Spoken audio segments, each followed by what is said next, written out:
Yeah, so today we looked at, have you ever gone through some hard times and wondered if you could trust God? Abraham, we continuing in his story. We looked at Genesis 21 and 22, but it all picks back on Genesis 12 through 20, where we looked at Abraham goes from season to season, where he faces things, where he has to realize that he has to trust God, where he tries to do things on his own power, own strength. And this just a test over and over of the question of, do you trust God when things get difficult? And so today, looking at Genesis 21 and 22, we first started off looking at that God is faithful.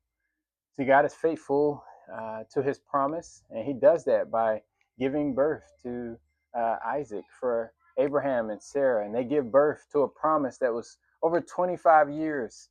And for you, like, can you wait that long to see the faithfulness of God be revealed? What's your struggle in the midst of that, or what keeps you from trusting God during that time? Maybe it's the problems that you face, because Abraham and Sarah finds themselves in a problem with Hagar, and so Hagar is pushed out with Ishmael into just away from them, just sent away from them. And what we see in that is there is problem, there is pain in the midst of that, because Abraham is having to deal with his son. Although it's not by Sarah, it's still his son, his seed that he has to separate from, and how much pain comes in the midst of that.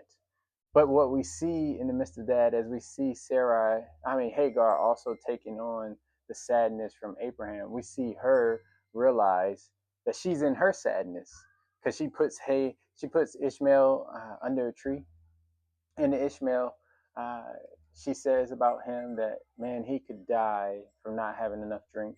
But what she missed was God provided a well, even when she's looking at her circumstance that seemed more bigger than God's provision.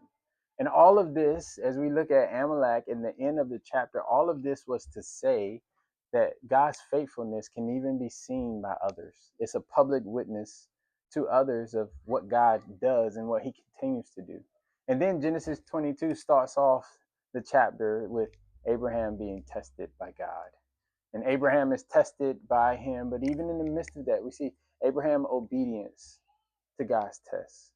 Abraham is doing what God called him to do. He takes the son, he takes his servant, and they go to the mountain to make the sacrifice. But what I love in the midst of it, God's provision, not that he provided the ram, but Abraham's faith, where he says, hey, I'm going to go. He tells the servant, I'm going to go, me and the son, and we're going to go sacrifice to the Lord, and we will come back. What kind of faith is that? Hebrews remind us that Abraham had so much faith that even if Abraham would have sacrificed Isaac, that God could raise Isaac from the dead. How much faith does Abraham have to trust that even if he sacrificed his son, that God is still going to allow the promised seed to trace through Isaac? And such amazing story to realize, amazing thing to see that God's provision is in the midst of the test. But in the midst of that, we see that all of this is a testament to Jesus, who he is the ram, he is the sacrifice that will take away the sins of the world for eternity. And in this Jesus, we know that we can trust that God is faithful to keep his promise. And I also want us to know that not every trial is a test from God.